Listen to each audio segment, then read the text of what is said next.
can taste your words. I can taste your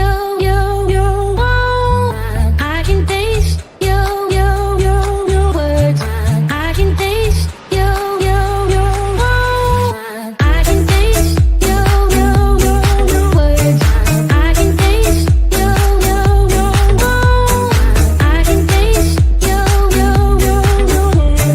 I can taste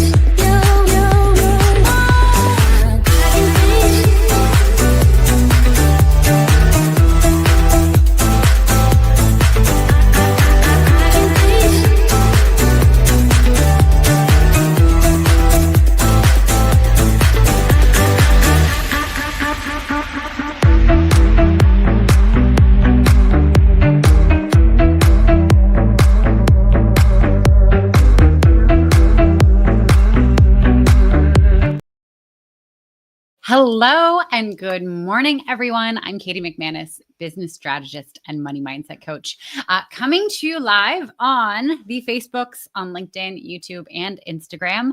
Hello and welcome. If you have any questions, if you have any comments, please do pop them into the chat. I love these to be interactive, and just a little design. Sometimes technology is not our friend and I don't see the comments. So if I don't call you out or say something, it's either that you said something really rude and I'm ignoring you, which I doubt you do because we're all friends here, right? Or the technology is not just not showing it to me. Okay. So anyway, with that, today I wanted to talk about, let me see. I wanted to talk about your definition of success. Okay. Because here's the thing. When you're starting a business, when you are doing anything that is outside of your norm, is exciting, whatever, you're not going to succeed if you're not coming up with your own definition. All right. When you probably started the entrepreneurship journey, if you're on that right now, you probably heard the saying, don't build someone else's dream. Okay. Or stop building someone else's dream. And oftentimes in the entrepreneurial space, this is taken to mean, okay, so like you're working for a company and that company was started by someone else and they have a dream and they want it to be built, that you being an employee for that company is helping them build their dream, which sure. Yeah. That logics. Absolutely. But that's not it. That's not the only thing that we need to take from that saying. The other thing that we need to take from that saying is that other people's definition of success, other people's dream for you is never going to be the dream that's inspiring enough for you to show up every fucking goddamn day. Okay. It's never enough. All right. I want you to imagine it this way. So like say you're a painter. If you saw me draw or paint, you would be like, Katie, we know you're not. It's fair. I'm absolutely not. My artistry, it lies other places. But let's say I was. And let's say I had this idea for this painting and it was like a portraiture that had, trees in the background and a beautiful sky at sunset. And it was in like greens and oranges and this and that and the other thing. And they're like the sun, you can kind of see it on the horizon. And there's water in the background as well. So there's a reflection and there's like flowers. And the person that this is a portrait of has brown hair and one of those like really stick straight long noses.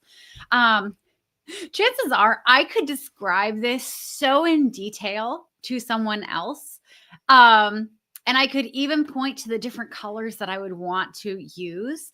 Chances are what's in my mind, that picture is not going to show up on the canvas if someone else is painting it. It's impossible, right? Because this is my vision. This is what lights me up. And chances are this person who's drawing, painting this image based on my description isn't going to be that into it, right? Because it's not their idea. It's not like their inspired vision. It's the same thing when we build a business. It's the absolute same thing. When you build a business, it's so easy to look around and see, okay, well, what's on the menu of success? Like what is available to me? Right? We read books, we read biographies of successful CEOs. We read, what people have done in the past. We talk to our friends and family and we hear a lot. Oh, well, it'd be really cool if you got to this point, if you like made $3 million a year, if if you made $500,000 a year, if you just made as much as you made in your corporate job. All right. To all the spouses out there who are married to someone starting a business right now, I hear you. I agree.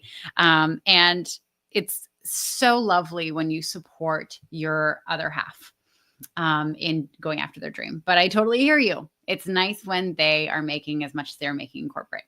The problem with all that is that it's not actually what you want. It might sound good. It might be like, yeah, I'd love that. That'd be really cool if that happened.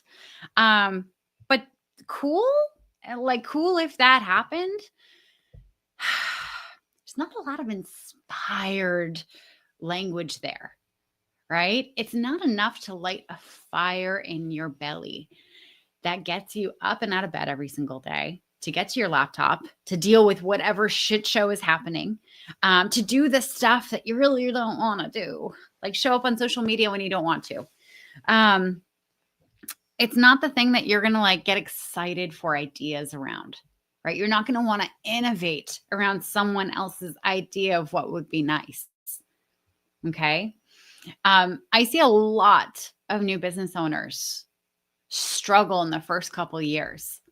They struggle to get clients. They struggle to figure out what their offering is. They struggle to market. They struggle to sell. And oftentimes, one of the big components of this is that their subconscious is raising their hand and hitting the brakes on all the stuff because they're like, no, this isn't what you want. This is not the life you want. What are you doing? Stop working on this, right? We don't want this. And oftentimes, when I ask them, what is it that you do want? They're not able to answer, right? Because we're not asked what our version of success is. We're not asked, what do we want, without someone else thinking that there's a right answer, right? I want you to think about every single time, you were in high school and an adult asked you, oh, well, what do you want to be when you grow up? What do you want to study in college? And you probably went through the, well, my mom wants me to be this. My dad kind of wants me to be that. And I really like history, but blah, blah, blah, blah. That's not an accurate menu of what's available to you as an adult, right? As a kid, you don't know. You haven't experienced life enough to be able to identify, here's the vision, here's the dream of what I want. And this is, for the select few who this is true for, that you do know that. I'm so jealous. It took me for fucking ever to figure this out for myself. And what happens is you kind of meander your way through life, right? When you don't know. And it becomes, I'm going to try this and no, not that. And I'll try this and no, not that. And I'll try this and no, not that. And you can do that throughout a career, right? Because when you sign up to work for a company, regardless of whether you like the work or not, whether it lights you up, whether it's aligned to your vision for your future, it gives you a paycheck, right? So it's kind of good enough for its purpose, right? That's not the case when you start a business. Okay. When you start a business, you need the business to start making money as soon as humanly possible. All right. If you start a business where it's geared to go after someone else's definition of success, and you're unable to show up every single day to work towards that definition of success because your soul, your subconscious, every fiber of your being is not into it, isn't aligned to it, babes, you're not going to make any money. You're not going to get clients. And the clients that you do get, you're not going to like working with them.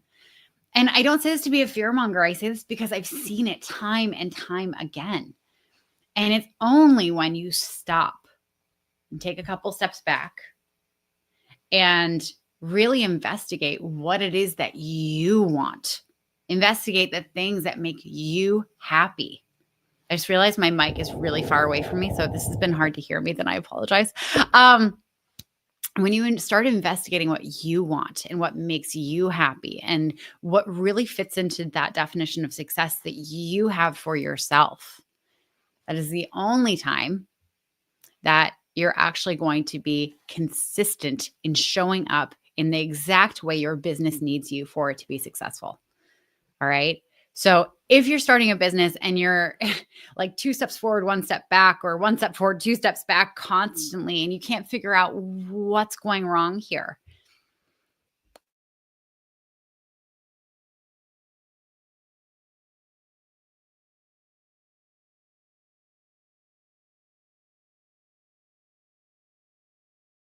We're having connectivity issues. Okay. So take some time and really dig into what is it that you actually want, right? Because chances are you've never actually spent time figuring that out before. And it's okay if you start like thinking, I don't know what I want. Make a list of the things you don't want. Make a list of like, I don't really care about this. Make a list of the things you absolutely fucking do not want. Like the worst case scenario, right? That's usually the easiest list, right? Because we're worriers. We like to think of like, how the world can go to hell in a handbasket, especially, at our own fault. And then once you're done with that list, make a list of things that like you just don't care about, that just don't light you up. Things that just, it's like bland white bread toast with no butter. Meh, meh. It doesn't inspire a fire in you, right? And from those lists, like start identifying, like when have I felt most alive? When have I most enjoyed being me every single day? Right? What activities bring out the best in me? And what has always inspired me to take action?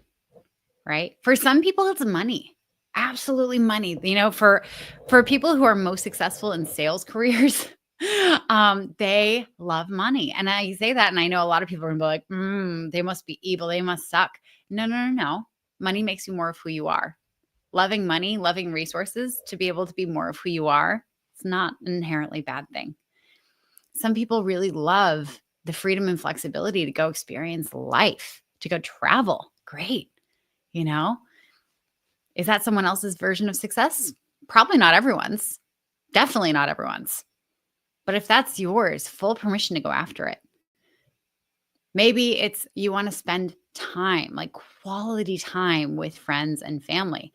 You know what? That can look a lot of different ways. It could mean that you have a lot more free time. It could also mean that you start a business with your spouse. It could also mean you start a business with your friends. You want to talk quality time? Work on building a business together. That is really high quality time because you learn so much about each other and you do get incredibly close. Whatever your definition is, it is yours and there's nothing wrong with it, right? You can go after whatever it is that you want, and that is perfect for you.